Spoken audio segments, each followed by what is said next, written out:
안녕하세요. 똑똑한 서학개미 투자자 여러분. 해외 주식의 복잡한 속사정을 명쾌하게 풀어드리는 시간이 돌아왔습니다. 오늘 우리가 깊이 파고들 회사는 바로 암호화폐 채굴 기업 비트팜스입니다. 이 회사가 최근에 어마어마한 주가 급등을 보여줬는데요. 그 뒤에는 과연 어떤 이야기가 숨어 있을까요? 이게 정말 AI로의 화려한 변신일지 아니면 모든 걸 건 위험한 도박일지 지금부터 저와 함께 낱낱이 파헤쳐 보시죠. 자, 그럼 바로 본론으로 들어가서요. 아마 암호화폐 투자하시는 분들이라면 다들 궁금하실 거예요. 바로 이 질문이죠. 채굴 보상이 말 그대로 반토막 나는 반감기가 지나고 나면 비트코인 채굴 기업들은 도대체 어떻게 먹고 살아야 할까요?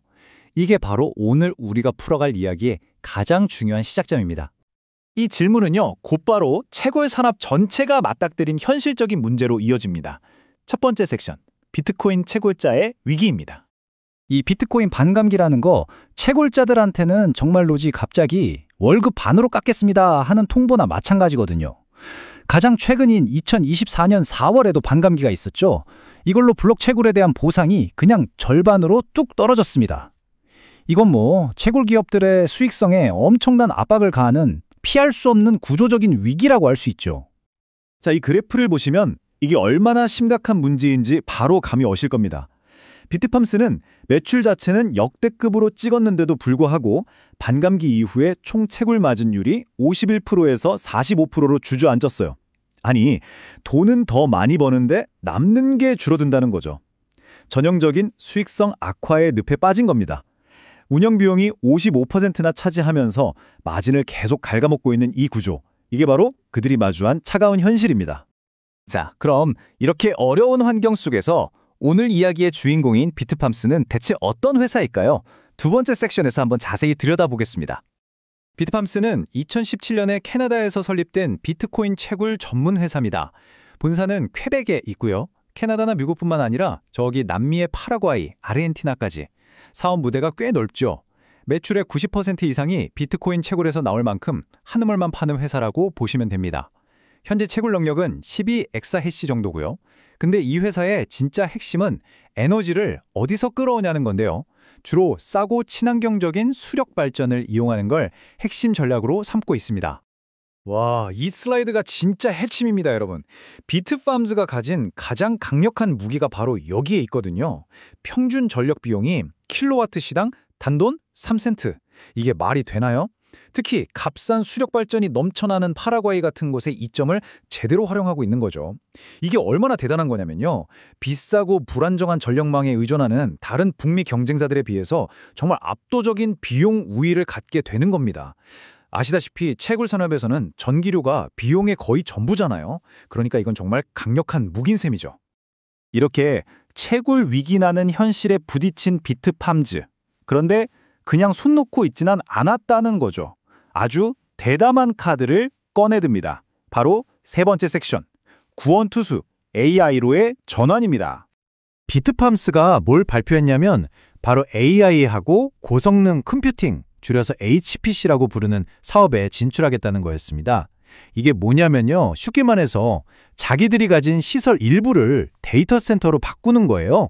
그리고 AI 모델을 훈련시키거나 복잡한 과학 연구를 하는 것처럼 어마어마한 컴퓨팅 파워가 필요한 AI 기업들한테 그 공간과 장비를 빌려주는 거죠. 한마디로 채굴하려고 만들어둔 인프라로 새로운 사업을 하겠다는 겁니다. 이 계획 생각보다 아주 체계적입니다. 보시는 것처럼 총 4단계로 딱 짜여 있어요. 우선 놀고 있는 시설이랑 자기들의 강점인 저비용 전력 인프라를 활용하고요. 그리고 나서는 아마존 웹 서비스, AWS 이사 출신 같은 AI 전문가들을 싹 영입해서 전문성을 확 끌어올립니다.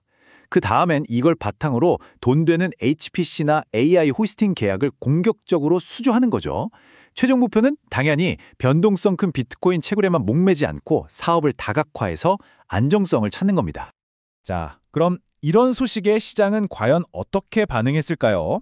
와, 정말 말 그대로 폭발적이었습니다. 네 번째 섹션에서는 그 놀라웠던 84% 랠리의 전말을 한번 따라가 보겠습니다. 이 이야기는 2025년 8월하고 9월 딱 몇 주 사이에 정말 숨가쁘게 진행됐습니다. 8월 12일에 2분기 실적 발표하면서 AI 전환을 공식 선언했고요. 몇 주 뒤인 18일에는 전 AWS 이사를 영입했다는 소식으로 시장에 확신을 줬죠. 그러다 9월 11일 비트코인 가격이 좀 안정되니까 증권사에서 투자 의견을 올렸고 바로 다음 날인 12일에 주가가 2달러 선을 그냥 뚫어버리면서 폭등했습니다. 이 뉴스 하나하나가 마치 불쏘시개처럼 주가에 불을 붙인 거죠. 그 결과가 바로 이 숫자입니다. 플러스 84%. 단 일주일 만에요. 정말 경이로운 상승률이죠? 당시 시장의 기대감이 얼마나 뜨거웠는지 이 숫자 하나가 모든 걸 말해줍니다. 당시 시장 분위기를 이 트위터 게시물 하나가 정말 기가 막히게 요약해줍니다. 떨어져봤자 1달러, 오르면 10달러. 이게 무슨 뜻이냐면요. 망해봤자 1달러 손해지만 대박 터지면 10달러 먹는다. 이런 심리인 거예요. 소위 말하는 비대칭적 베팅의 기회로 본 거죠.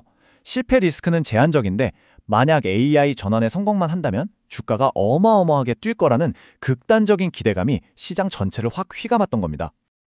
자, 그럼 이제 제일 중요한 부분이죠. 이렇게 복잡한 이야기를 들었는데 우리 투자자 입장에서는 이걸 어떻게 봐야 할까요?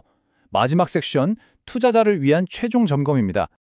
결론부터 말씀드리면 이건 정말 전형적인 고위험 고수익 투자처라고 할 수 있습니다.